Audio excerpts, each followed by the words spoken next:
বিয়ের পরও স্বাধীনভাবে ঘোরাফেরা করার ভিতরে অন্যতম একটা শান্তি কাজ করে। আসসালামু আলাইকুম and hello everyone, this is me Sumaiya Mirza. Sari পরতে পারলেও মোটামুটি কিন্তু শাড়ি কুচি ধরার জন্য একজন লোক ঠিকই লাগে। একা একা পুরো শাড়িটা কমপ্লিট করতে পারি না। ও কুচি টুচি ঠিক করে দেওয়ার পরে বের হয়ে পড়লাম আমরা। আর এখন যেহেতু বেলা ছোট, মানে সন্ধ্যা খুব তাড়াতাড়ি হয়ে যায়, এই কারণে আগে আগে বের হয়েছিলাম। আর এই দেখেন বিহাইন্ড দ্য সিন, সুন্দর সুন্দর ভিডিওগুলোর ভিতরে যে কত গল্প থাকে সেটা হচ্ছে যারা করে তারা ছাড়া কেউ জানে না। মানে কতবার শ্যুট করতে হয় একটা সিন।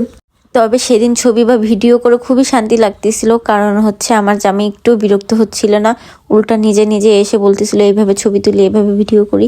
তখন খুব ভালো লাগতেছিল নিজের কাছে। কয়েকটা ছবি বা ভিডিও তুলতে না তুলতেই দেখি সন্ধ্যা হয়ে আসছে। তো আমার মন ছটফট করছিল, ইজানকে বাসায় রেখে আসছি। যতই ওর দাদু আপুর কাছে থাকুক না কেন, মা তো, মায়ের মন অন্যরকম লাগে। তো আমরা চলে যাচ্ছিলাম সন্ধ্যা হওয়ার আগেই। আর বাসায় যেতে যেতে অলরেডি সন্ধ্যা হয়েই যাবে, এটা জানা কথা। তারপরও দাদু আপু ওকে অনেক টেক কেয়ার করে। ওর দাদুর কাছে রাখলে আমার আর কোনো টেনশন থাকে না, নিশ্চিন্তে ঘুরতে পারি।